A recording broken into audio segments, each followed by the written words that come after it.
Nous avons choisi dans notre série Un intervenant, un site, Culture Génume, ce magnifique conservatoire de la Fondation Berlier dans l'Ain, près de Lyon. Parce que l'entreprise créée par Marius Berlier en 1899 à Lyon donc, représente une page d'histoire du XXe siècle.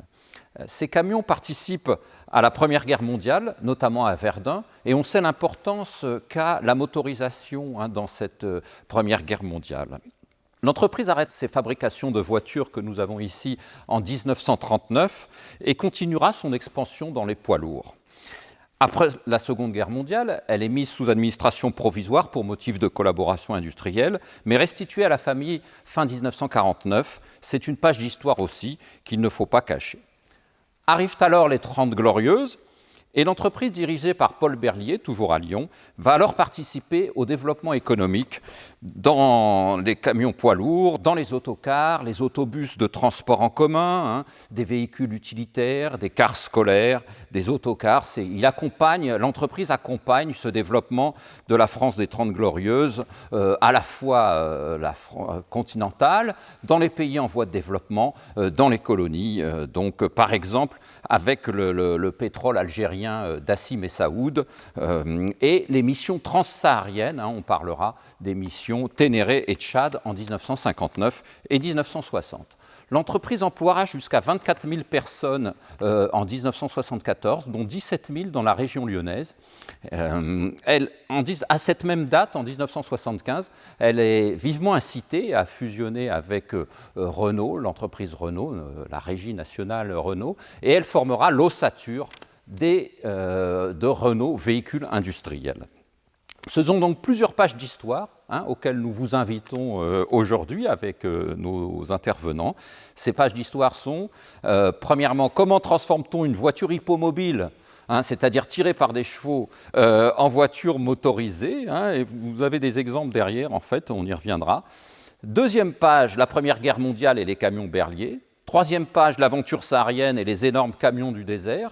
Quatrième page, ce développement économique des 30 Glorieuses avec ses bus, cars, transports en commun, ce que la Fondation a joliment appelé camion des villes, camion des champs. On verra par exemple le camion La Vache Sérieuse par opposition à celle qui rit. Et donc avec nos deux intervenants passionnés, Madame Monique Chapelle, vice-présidente de cette Fondation Berlier, et Monsieur Paul Piémontez, qui a été ingénieur chez Berlier et qui est conseiller du président de la Fondation. Alors rendez-vous dans le hall poids lourd à présent. Donc pour démarrer cette formidable collection, qui soit dit en passant comprend une trentaine de marques, il n'y a pas que du Berlier, il est intéressant de noter que des constructeurs comme Latil, qui a démarré à Marseille, avaient déjà, pour la plupart, imaginé tout ce qui allait suivre. Et notamment, parce que ça c'est assez particulier, un véhicule traction avant. Mais ce qui est encore plus particulier, c'est la publicité qui était faite à côté et qui proposait aux clients, vous venez avec vos chevaux et vous repartez avec une motorisation moderne et des chevaux vapeur. Et vice-versa, si vous n'êtes pas content, vous revenez et on vous remet les chevaux et vous repartez. Cette publicité de 1899 résume ça, je peux vous lire quelques lignes. La transformation d'une voiture à chevaux en automobile et vice-versa s'opère en moins d'une heure. Donc, vous voyez, les principes techniques et les principes publicitaires étaient déjà en place. Quelques détails techniques. Le bloc traction avant possède toutes les contraintes et les obligations qui sont intervenues près de 70 ans après sur les véhicules courants, c'est-à-dire un moteur en position transversale, des cardans sur les roues pour permettre de braquer. C'est une vraie traction avant et motorisation avant. Le véhicule arrivait en coupait les brancards qui portaient les chevaux, et l'ensemble, comme un kit, était mis en place sur les deux longerons en bois du véhicule anciennement hippomobile. C'était renforcé, réservoir d'essence, allumage, lancement de démarrage par une poulie tirée et une corde, et le client repartait. Et s'il était content, il ne revenait pas, et s'il n'était pas content, on revenait, on remettait tout en place. Mais au plan de vue technologique, tout est là. Cardan, essieu, moteur transversal et lancement par un radiateur de refroidissement à eau. Il ne manquait rien, et réservoir. Nous sommes devant le CBA Berliet, le camion réceptionné aux mines en 1913 et qui fut véritablement le héros de la Première Guerre mondiale. Il faut dire que Marius Berliet a fait son premier camion en 1907 et par conséquent en 1913, ce camion avait les qualités requises de simplicité, de robustesse et d'économie. Près de 15 000 de ces véhicules ont été livrés pendant les 52 mois du conflit. Ce véhicule était robuste, comme je l'ai dit, était simple, et c'était le camion à tout faire. En fait, celui que vous avez derrière nous est un camion de l'antenne du service sanitaire, antenne chirurgicale, mais l'utilisation la plus importante était le transport de troupes et le transport de munitions, c'est-à-dire le plateau bois classique à ridelle avec une bâche. Ce camion s'est parfaitement illustré sur la voie sacrée. Bien sûr, tout le monde se souvient de ce qu'est la voie sacrée. Je le rappelle néanmoins, c'est la chaussée qui maintenant s'appelle la RD 1916 et qui relie Bar-le-Duc à Verdun. C'était la seule voie d'accès, en plus de la voie ferrée qui s'appelait le Petit Meusien, et cette voie sacrée, pendant 300 jours et 300 nuits, a connu une noria de 3500 camions par 24 heures. Certes, il n'y avait pas que des berliers, mais néanmoins, les berliers représentaient plus de la moitié des camions circulant sur la voie sacrée. C'était le capitaine Douminc qui avait organisé la logistique du transport routier et il l'avait organisé de manière extrêmement rapide. Et comme il disait lui-même, la conduite, la circulation, le trafic, c'est un problème, mais ça n'est pas le plus important. Le plus important, c'est l'embarquement à Bar-le-Duc et c'est le débarquement à la fois des troupes, à la fois des munitions au nord de Verdun. Et ceci étant, il fallait aussi compter avec l'entretien des véhicules. Donc dépôt de pièces de rechange, garage de maintenance, toute la logistique des transports routiers a été inventée en ce temps de guerre. Quant à la chaussée elle-même, il faut savoir que la voie sacrée n'a été empierrée qu'en 1915. Auparavant, c'était un chemin de terre. Et le capitaine Douminc a été extrêmement précis. Aucun véhicule non motorisé circulera sur la voie sacrée. Et en période de véritable apogée, malheureusement, le terme je ne l'aime pas, mais il y avait un véhicule qui circulait toutes les 4 secondes. Et en temps plus normal, c'était tous les 14 secondes. Alors, ce véhicule CBA, voici une anecdote qui nous a été contée en 1986 par un médaillé poilu qui avait fait Verdun et qui disait à l'ossuaire de Douaumont, en regardant avec beaucoup de bienveillance et de nostalgie ce véhicule, « Nous l'aimons bien, le CBA, parce qu'entre les 2 blocs moteurs, on pouvait faire chauffer la boîte de singe. » Oui, ben, en fait, la boîte de singe, c'était de la viande de bœuf, évidemment. Mais pour qu'elle soit chaude, il fallait que le moteur tourne. Et c'est peut-être probablement un autre surnom que le CBA a bien mérité, c'est que c'était l'increvable. Il a tourné tout le temps. C'est-à-dire, pas de panne, Et longtemps après, puisque jusqu'à la fin des années 20, des années 30, on fabriquait encore du CBA, on a dû en faire une trentaine de mille à peu près.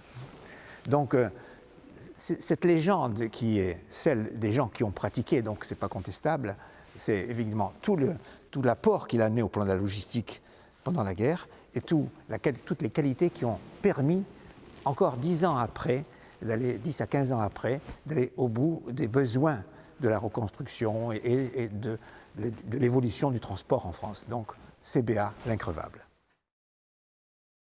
Là, nous sommes dans un hall extrêmement intéressant, autant au plan historique qu'au plan économique et au plan de l'évolution technique. Que ce soit pour le transport de voyageurs touristiques ou pour la recherche économique ou retrouver les routes anciennes qui ont la route du sel par exemple, qui ont permis de traverser l'air ou les grandes surfaces du Sahara.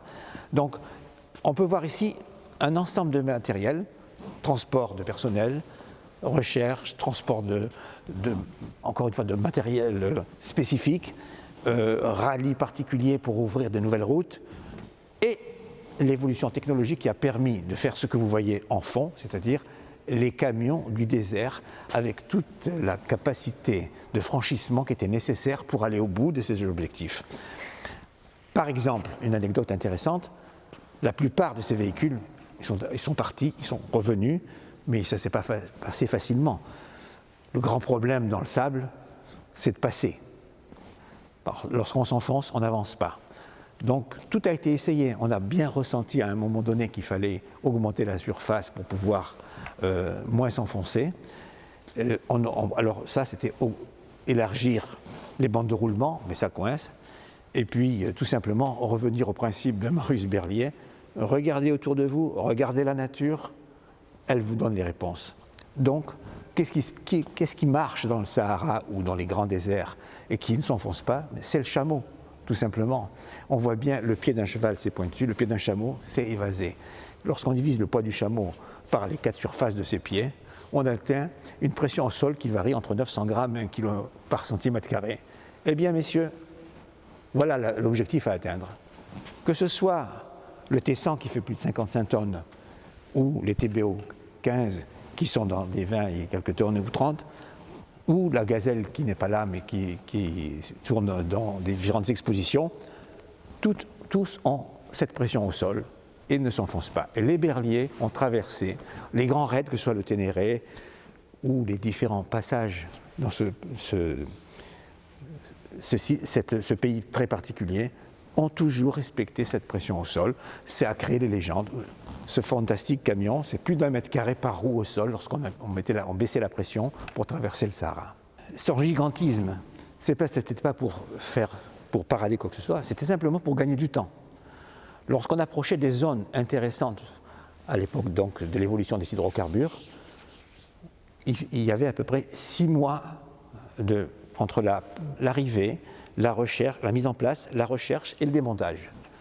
Grâce à ce type de camion et à la flottille qu'il y a autour, vous voyez, on l'appelait vaisseau du désert, c'est-à-dire qu'il y avait tout un camion de service autour pour changer les roues, pour réparer ou quoi que ce soit. Donc, l'ensemble des activités générées par cet objectif-là étaient ramenées à 4 mois de moins qu'à l'origine, tout simplement parce que les masses, qu'on a appelées ensuite indivisibles et qui devaient être indivisibles, étaient transportées massivement.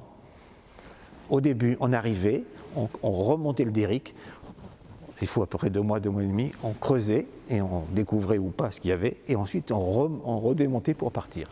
Grâce à ce matériel, que ce soit les pompes à bout ou les ensembles ferraillés qui maintenaient tous ces poids, c'était 4 mois de gagné. Voilà, la recherche de l'efficacité. Nous voilà donc devant le T100 dont on vient de parler et dont les proportions sont évidentes par rapport à nous-mêmes et ce que ça représente sur le plan de sa réalisation pour pouvoir obtenir ce dont on vient d'expliquer, le pourquoi et le principe. Au-delà de l'aspect économique, en 1959 et 1960, les 2 missions Berlier, Ténéré et Tchad se sont préoccupés d'améliorer la connaissance à l'époque que l'on avait du Sahara. Songez que les chercheurs étaient obligés jusque-là de partir sur des chameaux et donc provision d'eau et ne pouvaient pratiquement pas rapporter d'échantillons et de documents de ce qu'ils trouvaient. Remarquable opportunité, les 9 gazelles ont rapporté 5 tonnes d'objets lithiques qui sont maintenant déposés au Musée national de la préhistoire, aux Aisies de Taillac, en Dordogne. Près d'une 60aine de personnes faisaient partie de cette mission Berlier-Ténéré, la première étant d'environ 6 semaines, de la mi-novembre au début janvier. 9 gazelles, 5 jeeps, un avion, un hélicoptère composaient ce schéma. Elle allait de Ouargla, dans le sud algérien, jusqu'à Forlani.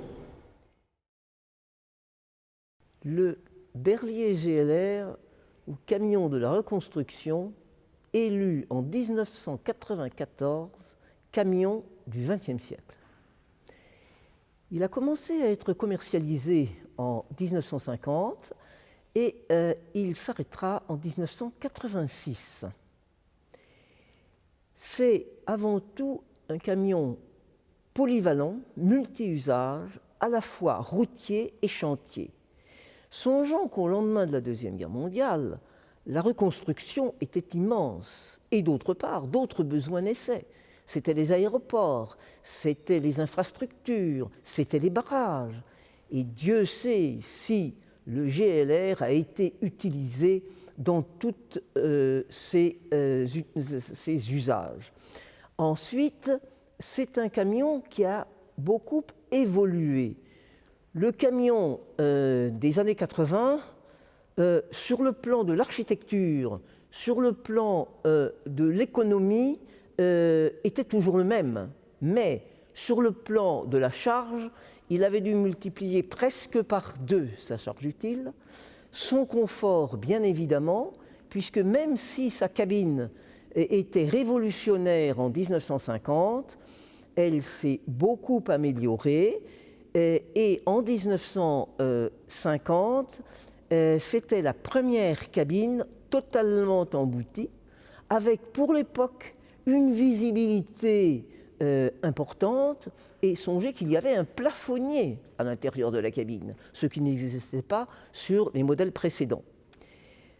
Ce véhicule, comme je vous le disais, a beaucoup évolué par son confort, par sa puissance et donc par ses possibilités. Petit détail complémentaire sur cette gamme, qui effectivement, comme on vient de le dire, sur le plan technique, sur le plan modulaire, a apporté des avantages considérables. L'arrivée dans le concept Berlier de la place du chauffeur et de sa capacité à trouver l'aise qui est nécessaire pour avoir envie de faire ce qu'on fait. Par exemple, le volant. Vous voyez le volant des tout premiers et celui des derniers. Ils sont hauts et grands parce qu'il n'y avait pas de direction assistée au départ. Et progressivement, l'arrivée de la direction assistée, la planification de l'intérieur, le confort de la cabine éclairée, la panoramique du visage sur la cabine relax où on voit une capacité à engloutir la lumière et une capacité à voir sur un horizon beaucoup plus élargi, ont fait qu'effectivement, les conducteurs se sont assimilés à leur camion. Et ça reste jusqu'à aujourd'hui. On aime un Berlier parce qu'on l'a conduit et on en parle à sa descendance. Nous sommes ici dans l'îlot des caribus. Quelle différence entre les deux? Les bus desservent les villes et les quartiers urbains. Le car, lui, dessert les liaisons entre les villes et dessert la campagne. Autrement dit, l'un est routier et l'autre est davantage urbain. Les autobus, nous pouvons dire que les réseaux urbains étaient développés dans les grandes villes avant la Deuxième Guerre mondiale. Mais c'est uniquement après la Deuxième Guerre mondiale qu'il y a eu véritablement une explosion au niveau des autobus, grâce à l'urbanisation des décennies suivantes, et une explosion également du marché des autocars, non seulement pour le tourisme, mais aussi pour les transports scolaires, mais aussi pour des cars de ligne qui se développent dans les campagnes et qui desservent les gares notamment. 1932, un TN6 Renault bien connu des Parisiens qui ont tous couru pour monter sur la plateforme au grand air. 1968, RATP toujours, un autobus Berliet, et derrière moi, un trolleybus du Citral, c'est-à-dire du réseau urbain lyonnais, et trolleybus qui, comme particularité, avait d'être court, parce qu'il desservait le quartier de la Croix-Rousse, c'est-à-dire des rues étroites, sinueuses et en pente.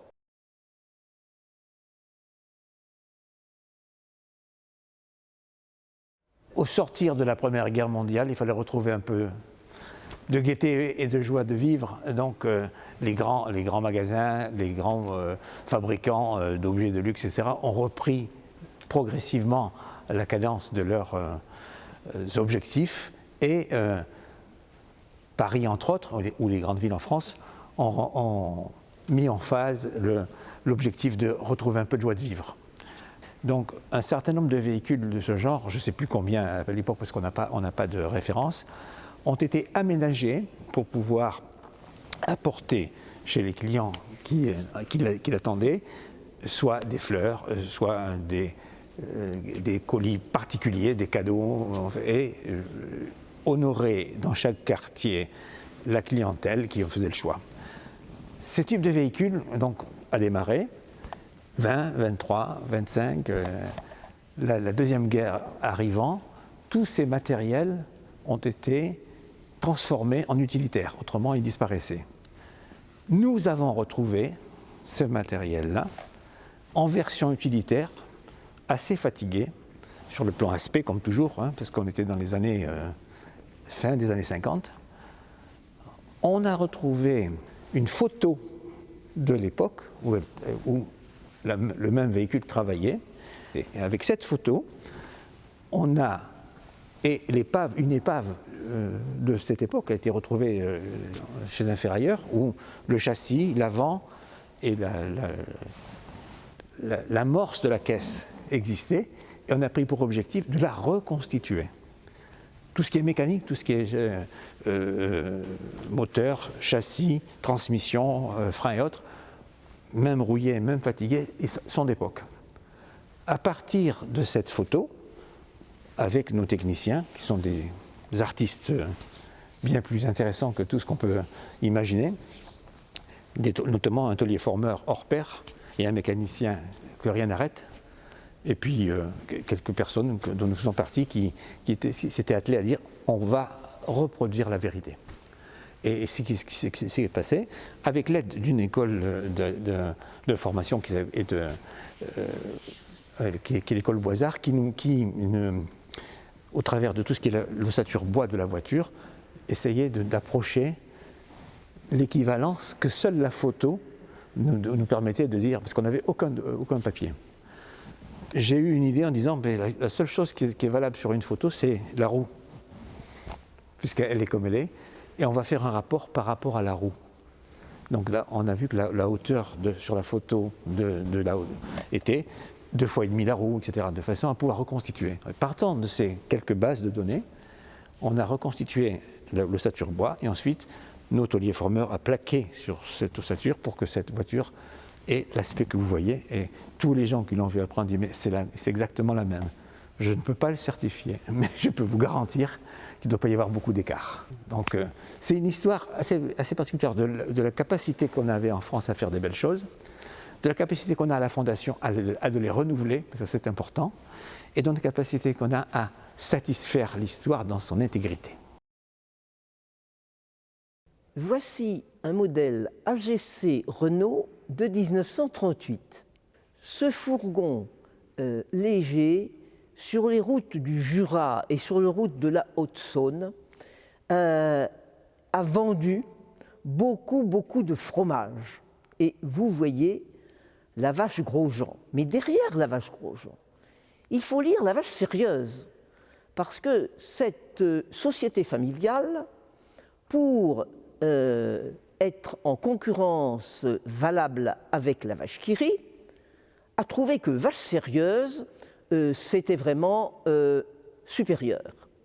Hélas, vache qui rit n'a pas eu la même réaction et des procès très longs se sont engagés entre les deux familles, et tant et si bien que c'est la famille Grosjean qui a perdu le sien et a été priée de rayer sa publicité vache sérieuse, et c'est la raison pour laquelle vous avez une publicité énorme, vache Grosjean. Procès perdu, mais néanmoins, la vache Grosjean a voulu rappeler qu'elle se trouvait dans toutes les maisons sérieuses. Clin d'œil à la publicité précédente. La fondation de l'automobile Marius Berlier a été créée en 1982. C'est une initiative de Paul Berlier qui avait remarqué que la mémoire de l'industrie en France n'intéressait pas grand monde. Or, à cette époque de désindustrialisation, il songeait à tout le savoir-faire, à toutes les innovations qui avaient été faites antérieurement et dont il n'était pas question de mettre en valeur.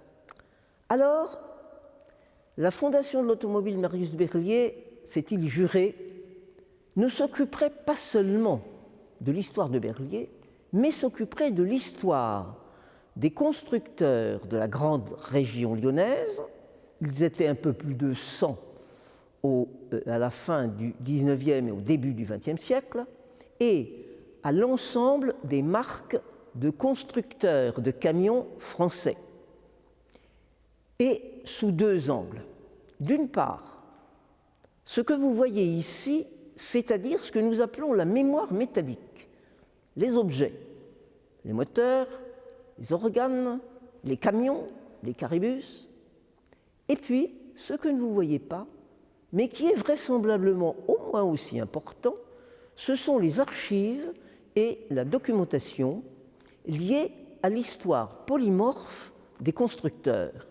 Pas seulement la technique, l'histoire des dirigeants, l'histoire commerciale, l'histoire sociale, l'histoire économique d'une manière générale. Et tant le conservatoire que les archives et la documentation servent à de nombreux objectifs. Beaucoup de chercheurs académiques, des chercheurs autodidactes, beaucoup d'expositions qui nous sont demandées, soit à travers des objets, soit à travers des documents, des visuels, et puis beaucoup de compléments d'informations qui nous sont demandés, venus maintenant des quatre coins du monde, avec notre site internet. Nous continuons dans le même esprit pour que le passé serve aussi de racine au futur.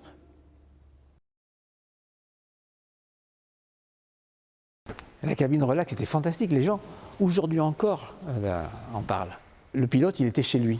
Et on n'a pas voulu, mais c'est une conséquence qui a existé, c'est que derrière, c'est un peu les pilotes qui faisaient acheter à leur patron le camion qu'ils voulaient.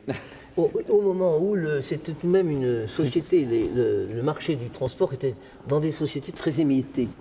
Oui, malheureusement, maintenant, c'est moins le cas. Non, c'est fini. Parce qu'on regarde le bas du bilan, point barre. Hein. Les patrons ont tenu compte de ça. Parce oui. Si mon pilote il marche, et aujourd'hui, on s'en fout.